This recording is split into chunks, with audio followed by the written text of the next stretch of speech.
This conference will now be recorded. Okay, so we're just going to go quickly through some of the recent ambiguities and changes that have happened over the last couple of weeks. I think, as Giles has alluded to, the government have, as always, made an absolute balls up, if that's the, the right word to be using, at maybe 12 o'clock on a Thursday afternoon in relation to electrical safety. So that's the first slide that's going to come up, but just the first slide in terms of the teaching that's going to come up. So first of all, I'm just going to talk about the housekeeping rules, if that's the right way of saying it, in relation to what you can and what you can't do. So there's a chat box for you, or there's a control panel for you, which you can ask questions on, which I know Claire and Peter have already done. If you feel confident, you're more than welcome to unmute yourselves and you can ask a audio question if that's easier. Sometimes that's welcomed in terms of interaction. So you're more than welcome to unmute yourself if necessary and delve in with a question or a comment as we go through these particular slides, or at the very end as well. And as I said earlier, hopefully we will have a recording made available. So I'll send the link to EMPO, and EMPO will do whatever they need to do with that particular link as they see fit. Okay, let's have a look at electrical safety, because this has confused most people, including me. As I say, when government write legislation, it's Parliament that writes legislation. Parliament passes legislation. The problem that you've got is that you basically have Parliament full of people that don't know what they're doing, as we all probably are aware. So you end up with legislation which reflects that, as in it's not very good. So when legislation is passed, it is interpreted by people in many different ways. So when I read legislation, I read it in a certain way, and that's how I will interpret it. Now, government does help by providing us guidance. So the guidance is not legislative, as in it's not enforceable, but it's the government's understanding of how they want legislation to work. Now, as I said before, there's a massive difference between what governments say and want and what actually it means in reality. And that's always the problem that you've got. The ultimate arbitrator of our legislation is the courts. So the courts ultimately decide what pieces of legislation mean, and that's why you will see lots of court cases going through, especially around deposit protection, for example, because when government wrote the legislation regarding deposits, they wrote it in such a way that it caused huge amounts of ambiguity, and the ambiguity was only cleared up by the courts. So we may find the same with electrical safety. It may be down to the courts to decide exactly what the government have meant. And that's always the problem. We have to sometimes wait for a court case. So I always say it's always best practice as a landlord or as a letting agent, whoever you may be, to try and have a system which gives you the least risk approach. So the government guidance, as some of you may have seen, changed twice last week. So originally, the government guidance and how most people understood the legislation said that it only applied to tenancies that started after the 1st of July this year. So if you had a brand new tenancy, if you had a renewal of the tenancy, or the tenancy went statutory periodic, at that point, you were obligated to have a valid EICR. So that was the 1st of July 2020. It then would apply to all tenancies from the 1st of April 2021. So people had two dates in their mind: the 1st of July for any brand new tenancy, any renewal, or any tenancy that went statutory periodic.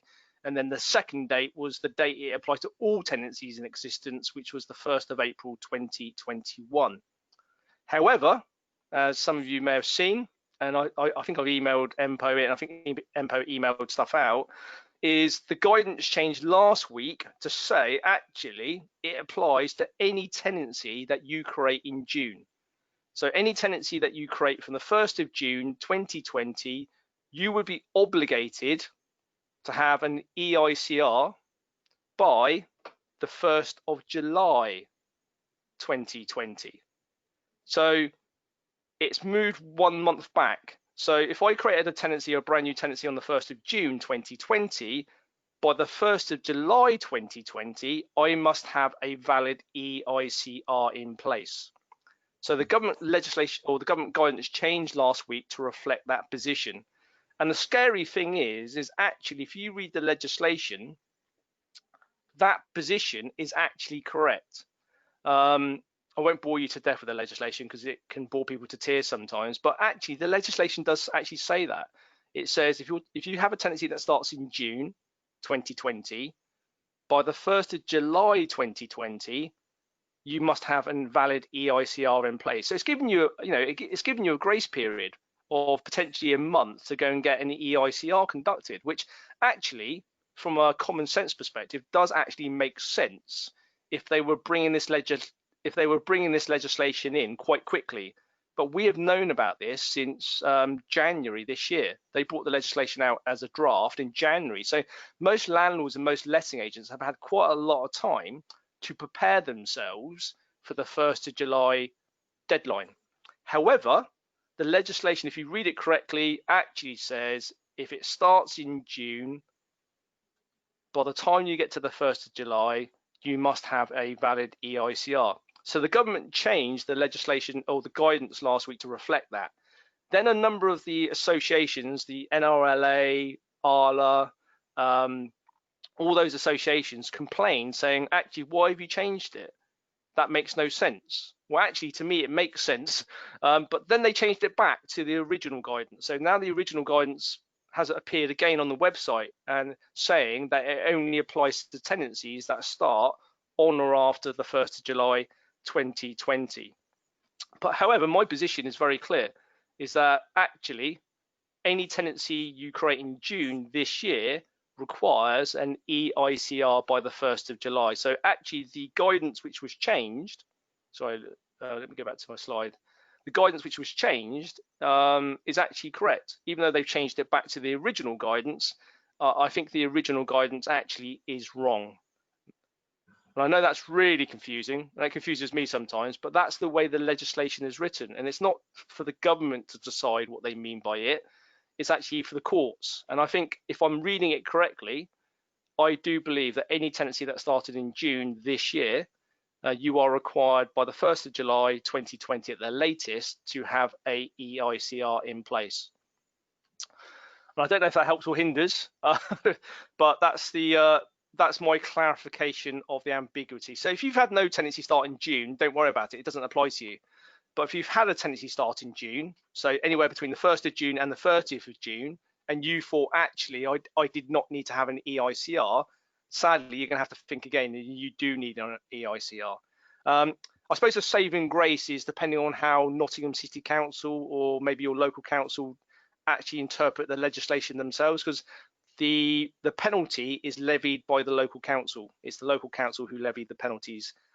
So a lot will depend on how the local council read the legislation itself. But for me, I'm 100% sure that any tenancy that started in June this year would require an EICR by the 1st of July 2020. I think there's a question there, Adila, from, apologies for the pronunciation, is it Sagar? Says, does the EICR have to be valid during the tenancy or just at the start of the tenancy? So if it expires afterwards, then it doesn't need a renewal. Yeah, you absolutely need to renew that EICR, Saga. So you must always have a valid EICR during the tenancy. Unlike an EPC, which can expire, that's fine. You don't have to get a new one until you get a new tenant in place. It's exactly the same as a gas safety. A gas safety, you must always have a valid gas safety in place for the length of time that the tenant is in situ. So yes, you need to get a renewal done. So if it's expiring tomorrow, then you need a new one from the day after to be 100% bulletproof, if that answers your question, Sagar. So that's electrical safety very quickly. I don't know if that helps, Giles, because I know you've had quite a lot of questions regarding electrical safety, but hopefully that's answered that question. Just be aware there will still be lots of advice saying you do not need a EICR during June for a tenancy that started in June. Now, as I said at the very start of this webinar, I always take the position of least risk. Now, get it done, because if you get it done, you're not going to be wrong. If you don't get it done and something happens to your tenant and they are seriously injured or hopefully they don't die, then you are going to really be in serious trouble if you don't have a valid EICR. So for me, the belt and braces way of doing it to remove any risk whatsoever is to have a valid EICR for any tenancy that started in June 2020. Does that help, Giles? I don't know if yeah, I think you've added some great clarity. Can you hear me? Yeah, to that. Absolutely. Yeah, it certainly has helped. Thank you. And I think are we expecting any more guidance from government on this in the near future? No, I don't think I don't think they really know what they're doing, if I'm being honest. As I said, the guidance which changed was the correct guidance, I believe, but because there was such a furore about it, they changed it back. Well, actually, I think the original guidance was correct, and I've said that since day one. So I would always follow that advice. I'm not saying that you could follow other people's advice. That's fine, but following other people's advice in terms of it only starting from the 1st of July 2020 comes with risks attached. And my job is to minimise the risk that you have as landlords. So I always say take the position of least risk, which is to get any EICR done for any tenancy that started in June. Brilliant. Let's go to our next slide, others. We will be here all day. Let's have a look at in relation to the next one's about which is actually a positive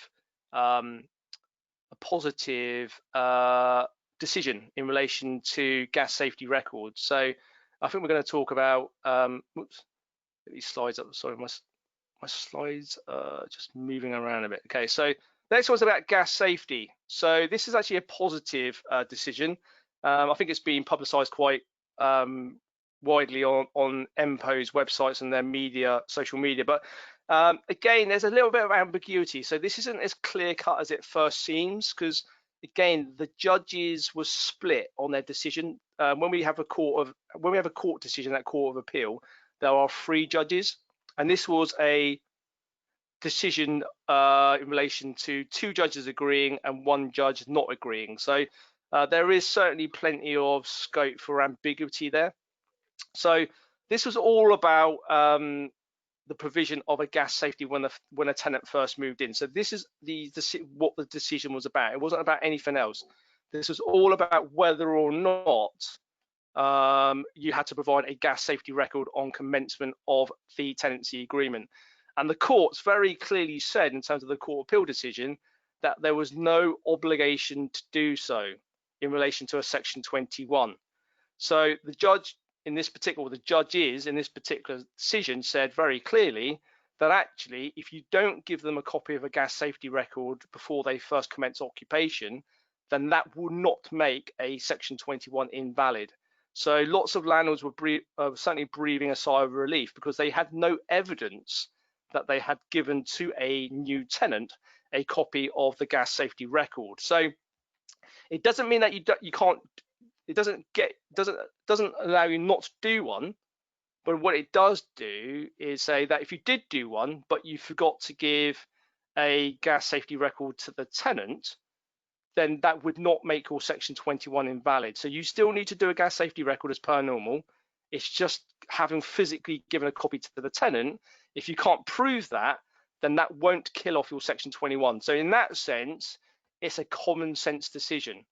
But as I said, please be aware, it doesn't allow you not to do a gas safety record. It's only about the provision of the gas safety. So just be wary of that in relation to this particular decision. So that's the gas safety case. Just be aware of that in relation to ongoing gas safeties. Could I ask one question on the gas, please, Darryl? Yeah, of course, far away. When you say you have to give a copy of the certificate to the tenant, is it sending a copy via email? Is that acceptable? Or do you have to have a receipted? I would say that you need to have a receipted reply, but obviously it's not that important now. So if you send it to them at the original, at the beginning of the tenancy, that's fine. But if you ever need to serve a Section 21, then you do need to get proof that you've served it to them, if that makes sense. So it's all about the Section 21 here. So if you give it to them at the very start and you send it to them by email and you get no response, that's not going to be fatal. It's only if you want to serve a Section 21, then my advice would always be serve everything again and get proof that you've served it, and then that would make your Section 21 valid, if that helps. Well, thanks No problem at all. So on my next slide, you'll see just in relation to just the summary, really. So long as the first gas safety is provided before the Section 21 notice is served, it's valid. Strangely, they said if you don't conduct gas safeties within the year timescale or subsequent gas safeties in the timescale, then that won't also kill off your Section 21, which is a rather strange decision when we're talking about safety. But this is only about Section 21s, because obviously under gas safe regulations, you have a legal obligation to do that. But for Section 21 purposes, if you were 2 days late with your gas safety when it needed to be renewed, that would not kill off your Section 21 notice. So this is all about the validity of a Section 21. So again, another good decision in favour of a landlord. But as I was saying earlier, because there are 3 judges and 2 agreed and 1 disagreed, there's a good chance potentially this is taken to a higher court, which would be the Supreme Court, which is the highest court in the land. Now, a lot will depend on whether the tenant and the solicitor want to do that, but they could do, because as I said, one judge did disagree with this decision. So it was it wasn't a clear-cut decision in that sense. The issue, as I said, and I've put a question mark by it, they didn't absolutely confirm this, but what happens if you didn't do a gas safety at all? Now, I would argue that the Section 21 would be invalid, although they did not 100% say that in the courts, but that's what I would assume they would say. So as I was saying to you before, make sure you get a gas safety record done before a tenant moves first into the property. And when you are serving a Section 21, you should have a valid gas safety record at that time. And again, as I've sort of alluded to in lots of my webinars thus far, if you can't get in to do a gas safety record for any reason, you can't get a hold of a gas engineer, the tenants are shielding, whatever it's going to be, evidence of your inability to conduct a gas safety, because that's the only thing that's going to protect you in the event something happens to the tenant. Where's your gas safety? Well, we couldn't do it because the tenant wouldn't let us in. Again, where is your evidence of that? And that's why it's so important in that sense. Adela, any questions? Yeah, Daryl, there are. One, okay, the first one to do with the gas safety. We send our gas safety certificates via DocuSign with a signature, which is time-stamped online. Is this okay? Yeah, I mean, electronic signature is always a good way of doing it, especially if it's got reads, receipts. But the belt and braces way of getting it done is by hand delivery with proof of posting or proof of delivery, or the tenant confirming that they've received it. That's the absolute belt and braces way of doing it. But I would say in addition to that, if you had electronic signature or electronic methods of serving it, that helps as well.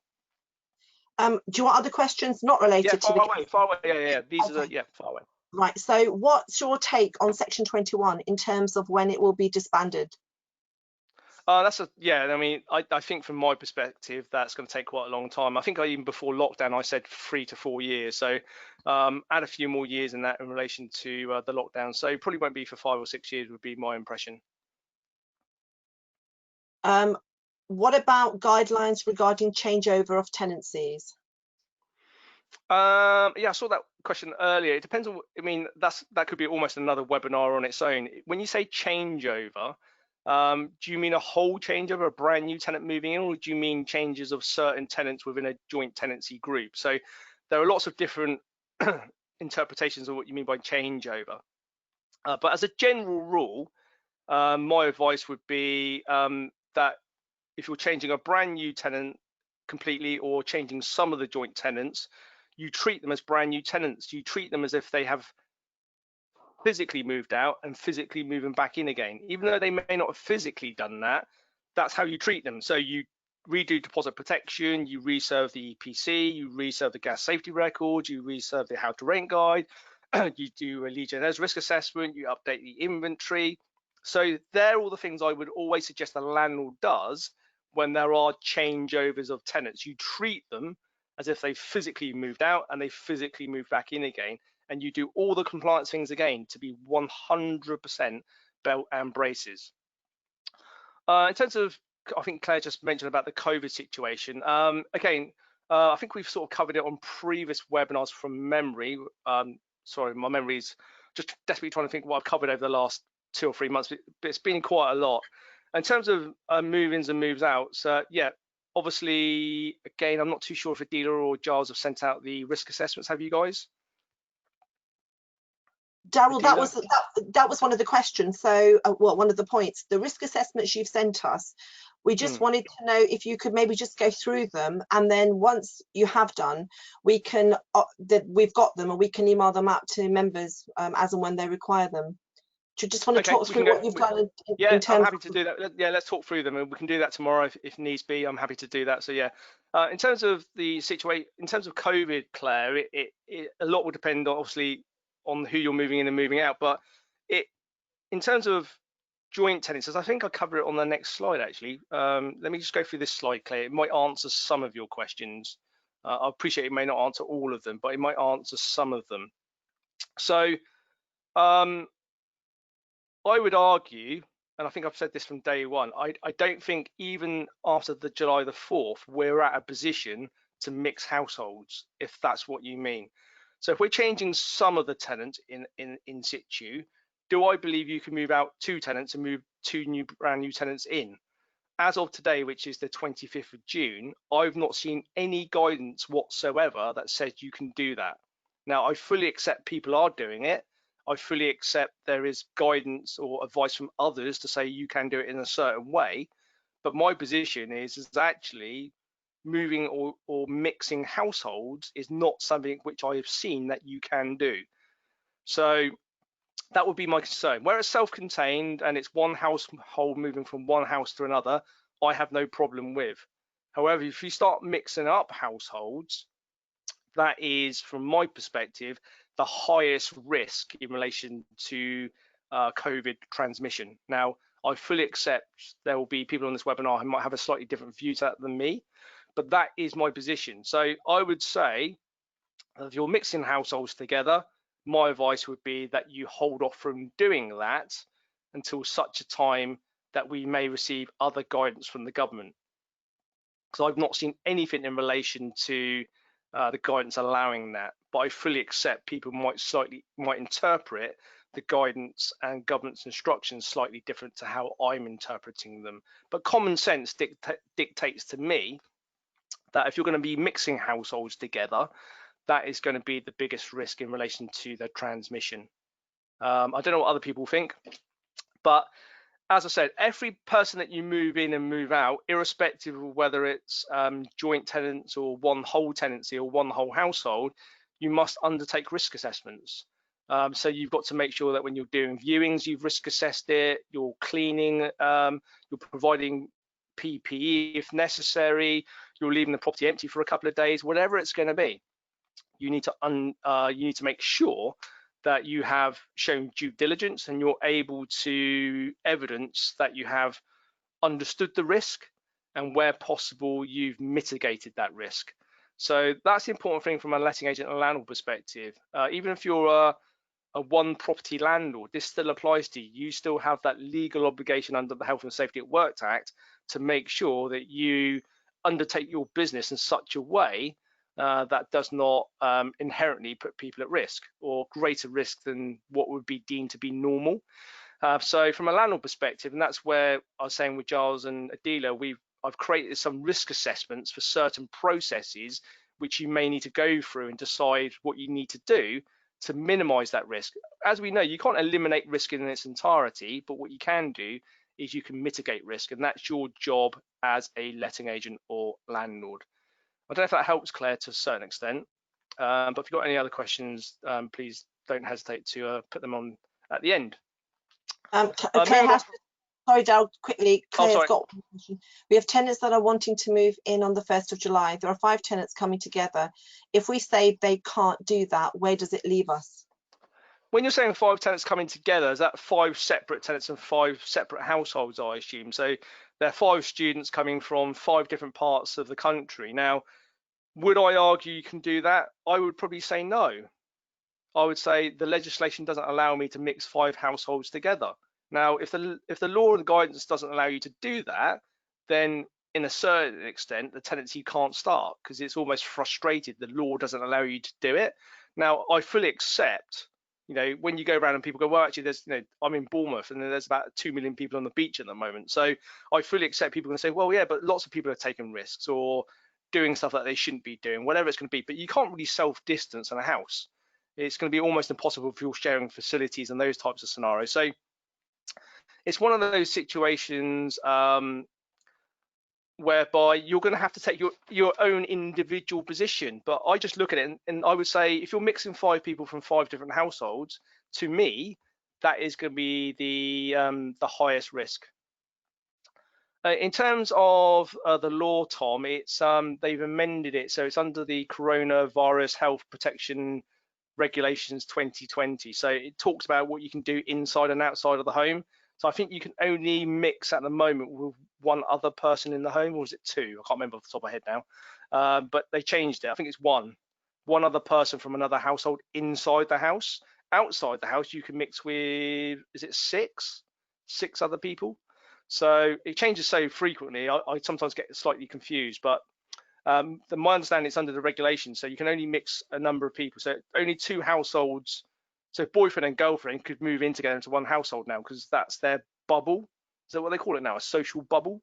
I think the problem you've got with 5 people is obviously that's higher risk, and that's why the government haven't allowed it. So, but I fully accept. There will still be lots of people doing it. So Claire, without putting too much pressure on you, that's a decision you're going to have to make for yourself about how you do that. Are the 5 tenants willing to move in together? I assume they are. What have you done to mitigate the risk to them? So I think someone said, or Arla said, which is the professional body for letting agents, they said that you should move people in on different days to stop mums and dads bumping into each other. So that's one way you can mitigate the risk. You could ask them to lock themselves down for 14 days potentially. All these things, provide them with cleaning equipment, make sure that they understand that they need to keep the common areas clean and tidy, maybe wear masks in the home for the first 14 days. There are lots of things that potentially you could do to mitigate the risk. So I fully accept that's a decision that you'll need to make about whether you move people in or out. And it's very easy for me to say, but I would say you can't do that because the law doesn't allow you to do that. But as I'm saying, that's very, very easy for me to say. Daryl, could 2 people from a bubble, then 2 weeks later a third one join and form a new bubble? Yeah, I would say that would be, because they form their own bubble, then that's their 1 household, and then 14 days another one could join. You could do it that way. I see no reason why you couldn't do it. I'm sure there are lots of adventurous ways of creating bubbles, if that's the right way of saying it. So I think at some stage, maybe by end of July, August, September time, then this would have been extended to we're almost going to be back to normality in terms of people being able to move. So I fully accept, as of the 25th of June, as this webinar will go out, as of today, I don't think the legislation allows that. But as we're moving so fast, it could be completely different in 2 or 3 weeks' time. But then again, you've got to look at the reverse side of it. If we have a second spike, or what they're doing in certain parts of the country, certain parts of the world at the moment, where they're quarantining certain states, etc., then we could have that. If we had a spike in Nottingham, for example, they could lock down the whole of Nottingham, couldn't they? And say, well, by the way, no one in Nottingham can do X, Y, and Z. So there's those issues as well, which you need to factor in. So sadly, it's such a fast-moving situation. It's always going to be quite difficult to give an absolute answer for something which may happen in 2 or 3 weeks' time. I don't know what other people's thoughts on that are, but that's where we are, sadly. I'll move on from lockdown. We can discuss at the end if needs be. The next slide, or one of the last slides, is about possession claims. Just to make you aware of it, really, and I'm sure you're all aware, is that they've extended them now in terms of the eviction ban until the end of August, the 23rd. So you can still get your claims in. You still submit your claims, but they won't be processed. They'll be acknowledged as received, because don't forget, you've got a shelf life on your Section 21s. Your Section 21s have a 6-month shelf life. So that shelf life is not being extended under this. So you need to get your possession claim in. It's just the courts will sit on that possession claim. They won't do anything with it. And that's been extended until the 23rd of August this year. And the last point on that slide about High Court bailiffs, I've not used one before, so I'm not exactly sure how easy they are to use, but just be wary of it. When you put a possession claim in, if you wanted to use a High Court bailiff, at that point, you would ask the judge to consider that. So that might be a good case. If you've got someone in large rent arrears, the last thing you probably want to be waiting for is a county court bailiff, because they take quite a long time. So if you're prepared to fund the higher fee for a High Court bailiff in terms of getting possession back after a possession order is granted is a lot quicker than a county court bailiff. So you would submit that with your possession claim. So it could just be a very simple letter saying, please be aware that this tenant is in £5,000 worth of arrears. Please could you give me permission to apply to the High Court for a High Court bailiff? And I think in most cases, a county court judge would look at that sympathetically. I'm not saying that they all will, but they may do. So I don't know if anyone's used a High Court bailiff, but they are much more efficient in getting possession. But I think the court fee is a lot more expensive. I think it's about £700 or £800 for a High Court bailiff. But again, if you're losing rent each month, it might be financially a worthwhile exercise. So that's just on possession claims. The next one is the tenant fee ban. Darryl, can I ask you, Darryl? Yes. Can I just quickly ask you a question on possession? Yes, of course. Yeah. So yesterday or the day before, I had a phone call from one of our members who actually is in receipt of a possession order from the court prior to the 26th of March. And the tenant hasn't moved out. I think the tenant was given 2 weeks to get out. And then the tenant sort of suggested that they needed another couple of weeks. So the landlord was being sympathetic because of COVID-19. But anyway, we're now, where are we now? Sort of towards the end of June, and the tenant's still there. Can the landlord apply to the court for a warrant for possession, just a standard one, the £110 one at the minute, and get it, or has all that been put on hold as well? That's all been put on hold now. It's actually £121 now, Giles. So yeah, that was changed. Is it? Okay. Yeah, it's about 2 years ago. Yeah, it went up. Sadly, it went up because the costs are much more than the income that they were receiving. But yeah, you can still apply for a bailiff's warrant. It will just sit there. It just sit on someone's desk. So I would definitely get it in, because it will sit, I'm going to assume, in an in tray in order. It will be dealt with in an order of how it's come in. So still get them in. It's just they will sit there. Okay, thank you. The next slide, which we covered last week, but just again, just in case you weren't on last week's or the week before's webinar, was regarding the tenant fee ban. So as you all know, that now applies to all tenancies on the 1st of June this year.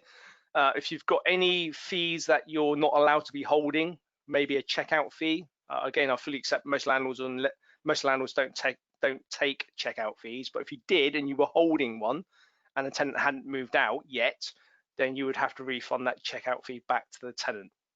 And the last point on that slide is regarding the deposits, which is the 5 weeks. So if you're holding excess of more than 5 weeks deposit, then you need to return that back to the tenant, would be my position, the position of least risk. Again, there are other people giving other advice out regarding that. My position is very clear. If you give them back the excess deposit, you are at the position of least risk, which is the most important position for me. And then the last slide you'll be glad to hear is just a slide which I was reading, funny enough, the day before yesterday. I know I need to get a life, probably some people will say. But this was actually brought up to me because I have quite a lot of clients in the southwest, Devon and Cornwall, and radon gas is actually quite is very, very common. But I was looking at the stats yesterday, and it's actually, they score quite high. About 1,200 people a year die from radon gas, and its exposure causes lung cancer. So if you just compare that to people that die from carbon monoxide poisoning, only 40 people a year die from carbon monoxide poisoning, whereas 1,200 people a year die from radon gas. So there's an interactive map, which I think Giles may add on to his next MPO email, which allows you to check for areas that have high levels of radon gas. And there were some areas of the East Midlands that did have quite a high reading. So if you do have a property in an area of high radon gas, then my advice, because it falls under the fitness test requirements, is to have a test. And actually, you can buy a test off the Public Health England public website, and I think the test is £52.80. So you can buy one, and you can put them in your properties, and I think you leave them there for 2 weeks, and it will test the level of radon gas in the property. And if there was a high reading of radon gas, then you would probably be obligated to what they mean is called an input ventilation system, which apparently is quite simple, but reduces the amount of radon gas that can be created within a property itself, and obviously the effect it would have upon a tenant. But it's not something I've ever really been aware of, being on the south coast. It's not an issue that we have down here, but the southwest in particular, Wales, the parts of the West Country, parts of the East Midlands, Scotland, the Northwest in particular, they all suffer really badly from radon gas. So I was just interested to hear the stats. And again, it's been quite widely publicised now. So I would just take that into account if you are, or you do have a property. And if Giles would be kind enough to send the link in his next email, then you can actually check your area or your property for radon, or whether or not it was in a high radon area. So you'll be glad to hear that's me finished at 20 to 1. Yeah, Tom's put the link up. So thanks, Tom. In the chat box, you can see that there. Any comments or questions or feedback, Adela, or any questions that we've missed, etc.? I'll be happy to go through. Just one question. Has a new how to rent guide been published to account for the recent changes? No, they've been. I think they've been busy doing stuff now. So yeah, the how to rent guide's out of date, but no, it's not been updated. So as soon as that is, then I will update MPO, and I think MPO updates yourselves, Yeah, or you update your members. Yeah, absolutely. But no, there is no new how to rent guide. Surprisingly, I thought there might have been a few more editions out, because a lot's changed since the last edition. So I would probably expect one out at some time this year. Daryl, just a point, not a question. We've got 4 webinars in the next 4 weeks. Is it 3 or 4 weeks? We've got webinars lined up. You've got 3 more webinars I think they're Fridays, aren't they? Yeah, the Fridays at 12 o'clock. Yeah, perfect. Yeah, just wanted to make a note. It's not Thursdays. It's going to be the next 3 Fridays. We're going to have webinars with you, and the details have been sent, I believe, by Giles, but they will be sent again. So there'll be links to be able to log on. Thank you, Adela. Anything else, Giles? Not really. I think with the risk assessment forms, we're going to be sending those out tomorrow. So there will be a bit of a narrative just to explain what they're all about, sort of more or less what you've just said, actually, Daryl. If you want to put a paragraph together that I can sort of copy and paste into tomorrow's newsletter to sort of, strengthen the message about the importance of these risk assessment forms for landlords to use during COVID-19, that would probably be helpful rather than having a dedicated webinar. I think having looked at the risk assessment forms you've done, a lot of it is common sense. So I don't think we do need another webinar to cover that off. I'm not sure what your view on that is. Yeah, I'm happy to do webinars. I'm not interested. Sorry, what I'm saying, I don't think we should do a dedicated webinar. Perhaps you can put a couple of paragraphs together for the newsletter tomorrow. Yeah, happy to do that. Yeah. And obviously, if Adela and I get loads of questions about the forms, then of course we'll have a rethink on whether to do a webinar or not.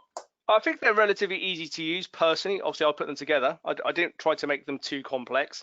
They're just simple questions, just a simple thought process to go through when you're dealing with viewings, moving people in, moving people out, doing inspections, doing repairs, all those things that you need to have accountability for. So if something does go wrong, which they will do, you could have the best system in the world and something will still go wrong.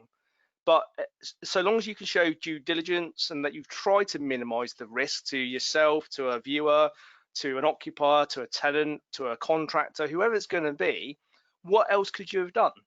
And that applies to all the things that we discuss in all the webinars that I do. It's all about trying to mitigate your risk, show due diligence. Now, if something does happen, then sadly, what else could you have done? You've done as much as you possibly could do, and we deal with that all the time. And when we drive a car, we try and do as much as we can so we don't crash. But on the odd occasion, there will be sadly an occasion where that will happen. But so long as you try to do everything to mitigate that, or try not to stop that from happening, what else could you have done? Daryl, is it possible to say to tenants that moving in regarding COVID, they're moving at their own risk? You've done everything you can. You've made sure it's clean and all the rest of it. Yeah, I mean, to be honest, a disclaimer holds no water as a general rule. But yeah, if you wanted to get a letter from them saying they understand the risks and they're going to abide by your guidelines, then I have no problem with that. That adds another level of responsibility to them. But ultimately, the responsibility will always sit with you as the landlord, sadly.